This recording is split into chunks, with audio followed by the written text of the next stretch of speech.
Here we go. So we're talking about proportions. Do you guys remember talking about proportions in sixth grade? What's up? There should be one literally right behind you between Zeke and the Mavericks poster. So it says we represent proportions on a ratio table. So here in this first section, we're going to have the two things that we are comparing go here. Then we're going to have the relationship between the two things, and then we're going to go there to solve it. Now, I'm going to be honest. These are not the way that I like to teach. I don't like having these random solutions. Isaac, we take your headphones off for me, please? Thank you so much. So we're going to jump in. We're going to use the little tic-tac-toe half-looking board thing to kind of guide us, but I'm not going to be grading you based off if you've used that or not. So let me scroll down on this. So it says you are shopping at the mall. You notice that there are 7 adults for every 3 children. So let me show you how I'm going to do this. We're going to have adults to children. Now, the reason I am writing the titles first is because now every time I write something about the adults, I know it's going to go on the top line. Every single time. And every time I write something about children, it's going to go on the bottom line. What's up, Reed? Does it matter which one goes on top? It does not matter as long as you keep them consistent. Okay? Does not matter. I want you to hear that. It does not matter as long as you keep them consistent. If you don't keep it consistent, you're going to have a real issue. So it says you notice 7 adults for every 3 children. Are we okay with that so far? Then the next part says if there are 27 children, how many adults are there? Okay, let me ask you this question, Josh. I'm not trying to call you out here. Do you think I'm going to put 27 children on the bottom or on the top? On the bottom. Why? Because it says children right here. So I want to make this clear to you. This is one of those things that it seems like you're just doing one more step.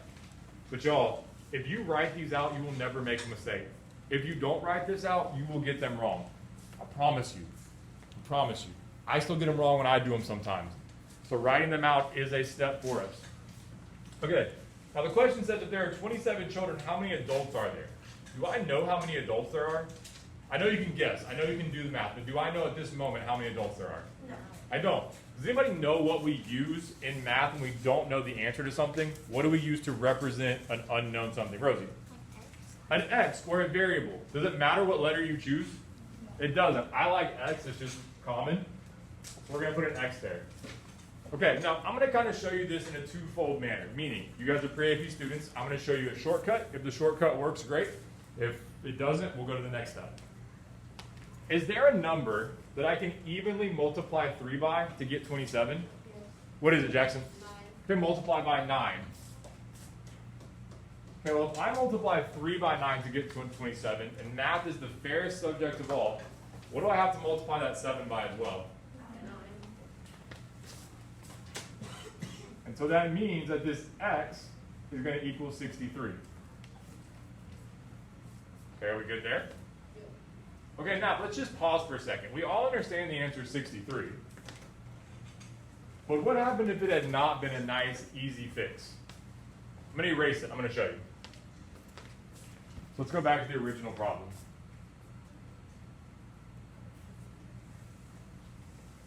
From this point, we can do what's called cross-multiplying. Okay? And what that means is I'm going to take 7. I'm going to multiply it by 27. I don't know what that number is off the top of my head, so I'm going to do some quick math. Reed, what's 7 times 7? 49. Kendall, what's 7 times 2? 14. Plus 4?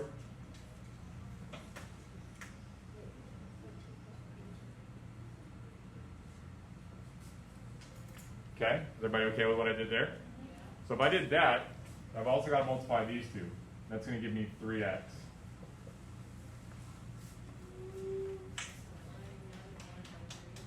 What was that?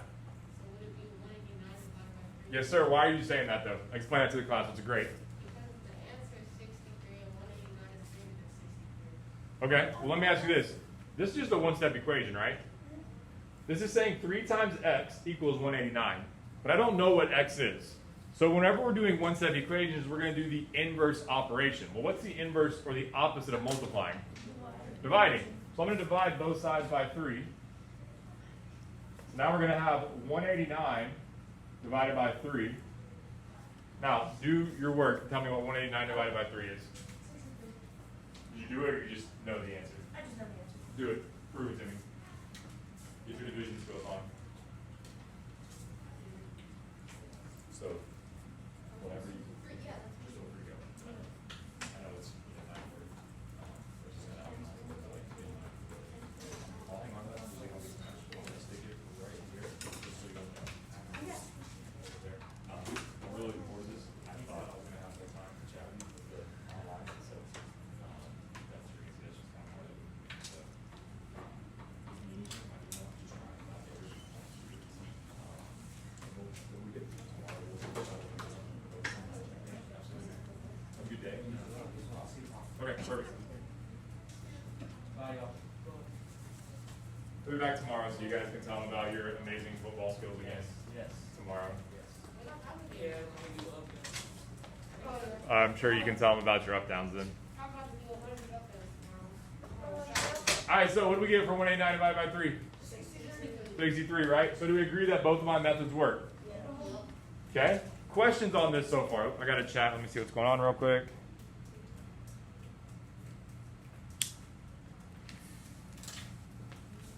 I'll try to work around it, Addison. Unfortunately, I don't know if I can get any closer with the iPad recording. I'll see if I can. We'll try here.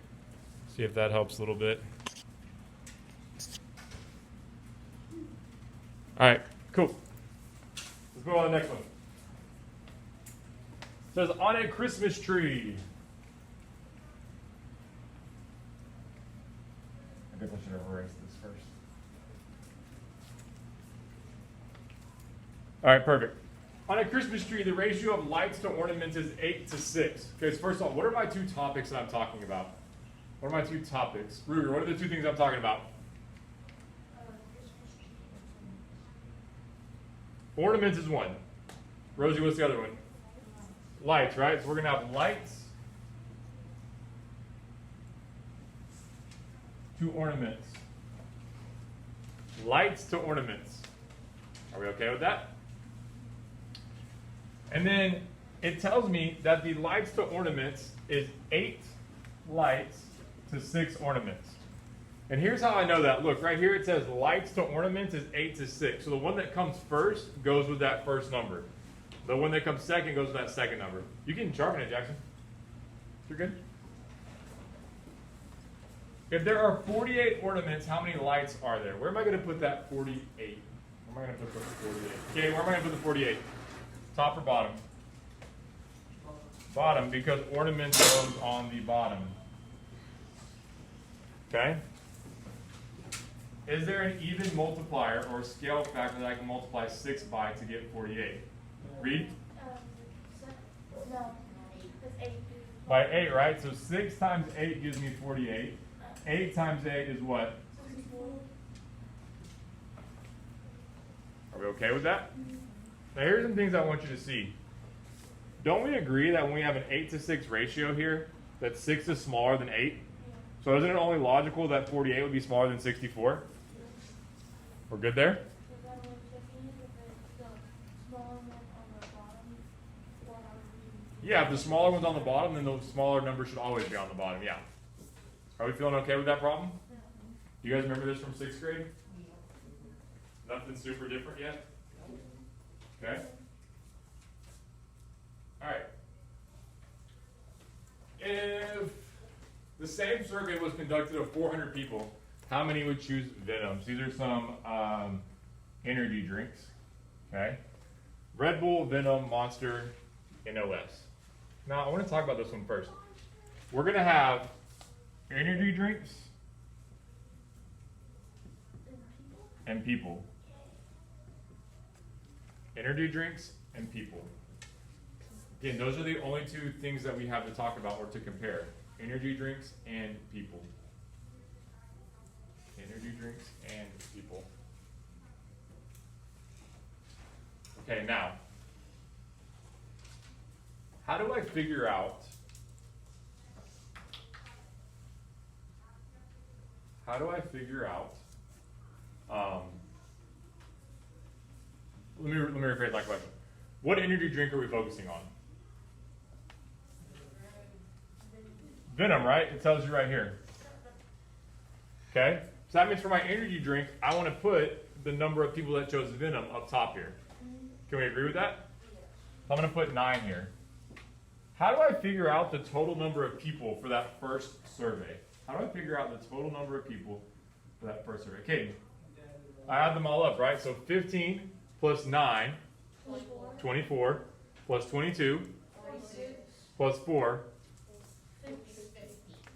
So let me rephrase what we've done so far. We're looking at the energy drink Venom. 9 people chose it out of 50 people that were surveyed. Are we okay with that? But the question says, if the same survey were conducted over 400 people, so 400 people down here, how many would choose Venom? Well, what do I put in that blank spot up there? An X, good. An X, good.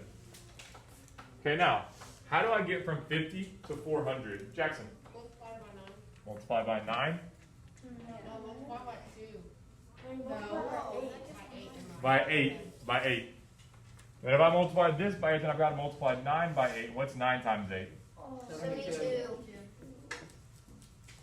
Easy enough? Yeah. Okay. So 72 people out of 400 would have chosen the energy drink Venom.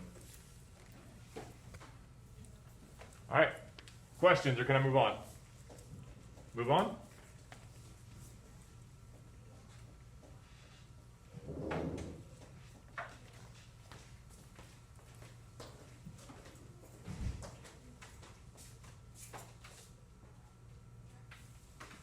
Sometimes students change in the problems. That is why it's very important to always label your ratio table. Let's talk about that one. It says, Melissa drives her car 14 miles each day, traveling to and from school. How many miles does she drive in 6 weeks? Okay, so she drives 14 miles each day. We're okay with that? And then we're going to talk about how much does she do each week.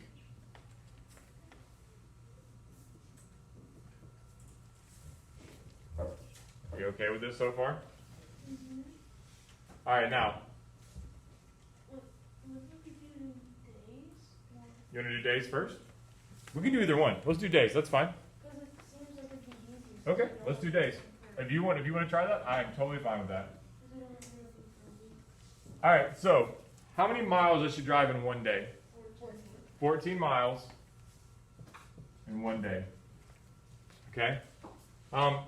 Let's figure out this though. How many days are in 1 week? 7. So do you agree that if I put a 7 here, that would get me 1 week? Are we okay with that? And then what would I put right here? What do I have to multiply 1 by to get to 7? 7. Then what do I have to multiply 14 by? 7. Good. So up here, 14 times 7, 28. So we get 98. X equals 98. It's not what my question's asking me, though. What is the question asking me to find? 6 weeks. 6 weeks. So what am I going to multiply that 98 by? 6, because don't we agree that this is 1 week? So now we got to multiply 98 by 6. I know the answer. Well, 9 times 6 is, what is it, 588? Yep. So 588 miles in 6 weeks. Is everybody okay with how I got that answer? Okay, I'm going to stop this video real quick and get our next one going.